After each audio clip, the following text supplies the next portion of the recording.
Welcome to the Highly Effective Man podcast hosted by former Navy SEAL turned life and fitness coach. I'm your host, JP Bolwahnn. This podcast is your resource for unlocking the healthiest, most productive, and highly effective man within you. Let's go.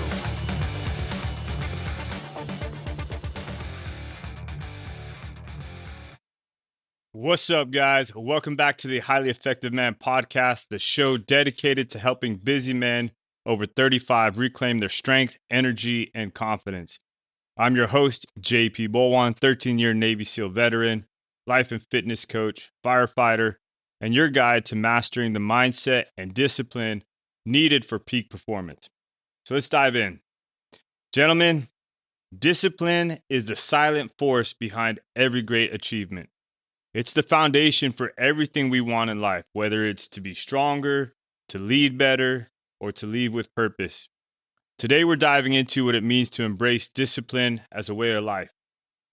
I'll share insights from my own story, some powerful lessons from history, and most importantly, give you actionable steps to build discipline starting right now.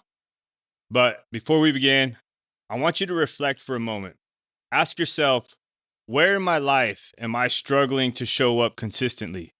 Maybe it's skipping workouts, maybe it's feeling unfocused at work, or breaking promises to myself. Keep that in mind because at the end of this episode, you'll have a clear plan to change that. Now, I've faced many moments where discipline wasn't just a tool, but it was the one thing keeping me moving forward. One of my biggest challenges, that was transitioning from the SEAL teams to civilian life and then deciding to play college football at 33 years old. Okay, so at 5'6", 185 pounds, I wasn't your prototypical recruit, okay?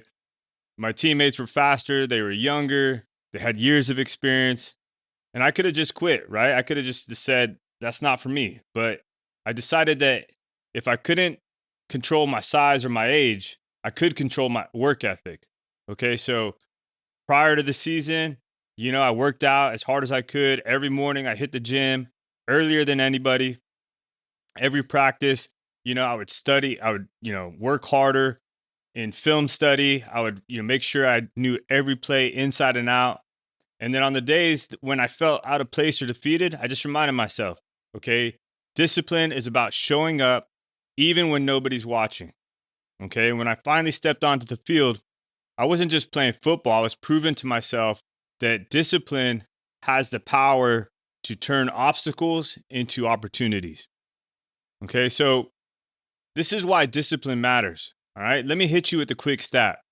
People who consistently follow habits are 76 more likely to achieve their goals. 76 more likely to achieve their goals.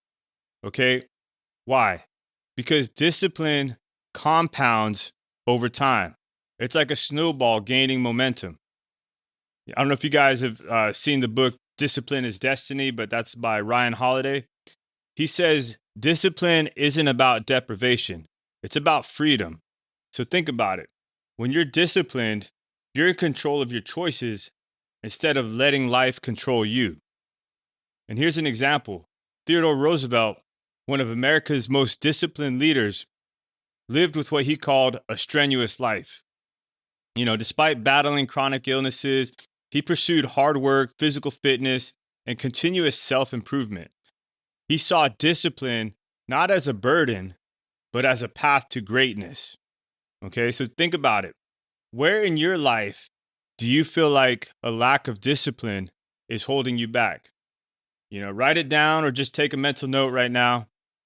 But there's 3 pillars to discipline, okay? And to embrace them, you've got to focus on, number 1, setting clear goals. Clarity gives you discipline with purpose, okay? Start small. Maybe it's committing to 3 workouts a week or waking up 30 minutes earlier to plan your day. Number 2 is control your environment. If your environment is full of distractions, discipline will struggle. Put boundaries around your phone, clear clutter from your workspace, and create a space where you can focus. And then number 3, lean into discomfort. Here's the hard truth. Growth lives outside your comfort zone. All right, whether it's a grueling workout or a tough conversation or pushing yourself in your career, discipline thrives in discomfort. The more you practice leaning in, the stronger you get. So what's one uncomfortable thing you can commit to today that will move you closer to your goal? So let's get practical. I want you to pause this episode right now and take 5 minutes to do 3 things. Write down one small goal that you'll commit to this week. Identify the one distraction you'll eliminate starting today. And then choose one challenge that you'll lean into instead of avoiding. Now, if you're driving or on the move, think about it now and, revisit this exercise later. But discipline is built on one decision at a time. And this is your first step. Some daily practices for discipline, to make it stick. Here's some things you can do. Start your day with an affirmation, right? Say out loud, I am disciplined and determined to achieve my goals. Because words shape thoughts, and thoughts shape your mindset, okay? Journal your wins and challenges. Write down what you've achieved and where you've struggled. Reflection is going to build self-awareness. And then focus on consistency over intensity. Discipline isn't about doing it all at once. It's about showing up every day. Remember, small wins compound into big results. All right. One of the men in our community shared how he struggled with discipline around fitness. Okay. He started with just, 5-minute workouts 3 times a week.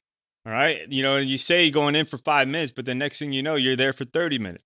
All right. But that small step turns into a daily habit. And then 6 months later, he's stronger, he's more focused, has more energy for his kids. And discipline isn't about being perfect. It's about progress. Now, I'm going to leave you with this. Discipline is the silent force behind every great achievement. It's what keeps you moving forward when the results aren't immediate and nobody's cheering you on and you have every excuse to quit. Remember this mantra. Discipline equals freedom, and freedom equals fulfillment. Okay? Write it down. Say it every morning. Discipline equals freedom. Freedom equals fulfillment. And live it. Now, gentlemen, that's a wrap for today. If you're ready to level up your discipline and become the man you were meant to be, join the Highly Effective Man community. We've got challenges. We've got resources. We have a brotherhood of like-minded men to keep you accountable. Subscribe to the podcast. Share this episode with somebody who needs it. And leave a review. Let's spread the word and create a movement of discipline that's purpose-driven. And until next time, remember, discipline isn't just something you practice. It's who you become. Stay strong, stay effective, and I'll see you next week. Let's go. Thanks for tuning in to the Highly Effective Man podcast. If you found value today, hit that subscribe button and stay connected. I want to invite you to join my incredible community, the Highly Effective Man. The link is in the show notes below. It's a powerful space where you'll find support, accountability, and camaraderie with men who are committed to growth and living purposefully. And your voice matters, so leave a review and share your thoughts and help us reach more men just like you. Together, let's elevate our lives and become the best versions of ourselves. Stay highly effective. See you next time.